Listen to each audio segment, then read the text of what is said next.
All right, we got Brad Thomas back with us. Brad loves these props in the NBA. Sometimes he likes sides totals, but he loves these props, so I'm sure we're going to have some for you here. Let's bring Brad back on the show here on NewsWire. We've got Houston, Cleveland tonight. This is probably one of the tightest lines you're going to see in the NBA between two really good teams. Houston is 1.5-point favorites, probably on the strength that Cleveland just hasn't played their best basketball in November. Total 233.5. It seems like they're coming on, though, a little bit, I would say, Brad, based on results here. Any opinion on this, or do you want to just dive right into these player props here? I'm seeing Durant, Sengun, Mitchell, and Mobley up here, so I'll give you the floor. Yeah, I think I slightly lean to the Rockets here, but I don't have a super strong reason outside of just availability to take the Rockets over the Cavs, and maybe the Cavs being 2-6 against the spread at home. But yeah, I actually have two player props in this game if you want to go over to the player props, because I feel like this is one of those games where you can get sneaky with an under here. All right, so let's take a look at those props here. Kevin Durant, Mitchell, Mobley. What's your favorite of these? Yeah, my favorite's Donovan Mitchell, and it's going to be the chalky under 28.5. It's a sell high spot. Scored 30 plus in 3 straight. Also, I think that the Houston Rockets are such a well-coached defensive team. They're going to do anything in their power to get the ball out of his hands, right? No Darius Garland also on that team. So, excuse me, he's out for injury. So that kind of, you're not as afraid as Sam Merrill's going to be out, then you're like, we're definitely not afraid of him kicking it out and we send a double or we trap. So I think 28.5 against one of the best defensive teams in the NBA is a really solid under. I also like an over for Kevin Durant, over 3.5 assists. Now, this more so is a definite yes, they're going to trap and blitz Kevin Durant, even double. And him having average around 4 assists per game. I don't really care so much about that, but I do care about the potential assists per game, which is closer to that 8 to 9 variety and the game flow. I think that 3.5 around minus 115. I think I got it minus 105 this morning, but it's around minus 115 is a really good number there. Raptors have won 4 straight games. They seem to be scoring at will. One of the top offensive teams in the East. They'll take on the Philadelphia 76ers and Tyrese Maxey today. Total of 234.5. In the breakdown here, it looks like to me, Brad, the last time the Raptors lost was at home to the Philadelphia 76ers. So if that is the case, does that give the Sixers the edge tonight, having won the first one? How does that work this evening?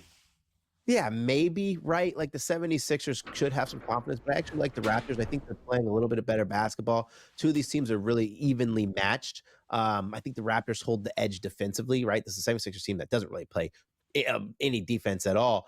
But they're also really banged up, right? PG-13's out again. Oubre is going to be out this game. Joel Embiid is doubtful. And one thing that I don't think gets talked about enough, you can't keep playing Tyrese Maxey 40-plus minutes, 38 minutes per game. He played 40-plus minutes in back-to-back games.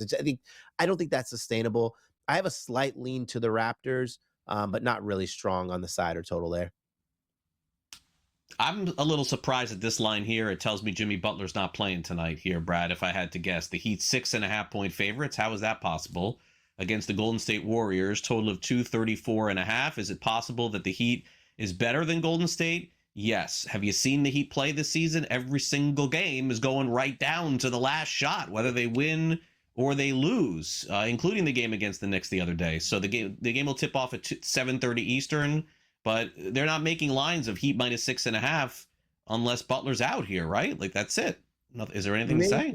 Maybe Butler, maybe Curry. This is one of those games where I'll tell any sports bettor who's trying to get into prop betting, be careful of taking player props in this game, because this is your classic blowout spot where the Miami Heat can just absolutely obliterate the Golden State Warriors, hence the 6.5-point spread. If we're being fully transparent, I took Miami Heat minus 13.5 at plus 350, and I took minus 21.5. I think 22-point win would be the blowout range for me at plus 650. And why is that, right? The Golden State Warriors aren't that bad of a team, but they've played, this would be their 6th road game in 9 days. They're on the last game of an East Coast road trip on the last night off a back-to-back. It's a mouthful, and it's a lot of like some of that stuff working in my brain, but it just makes a ton of sense against a team that's going to play some really fast basketball.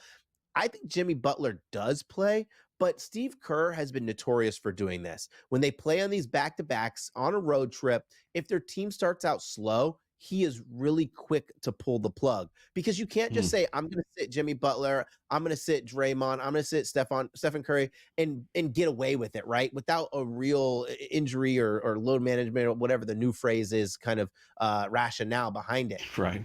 Why not just go ahead and pull the plug? You go down 10, 15 going into the third quarter or halfway through the third quarter. Why not pull the plug? Why not take your guys out? You're not going to have them play more than 20, 25 minutes, and you're not going to get penalized for it.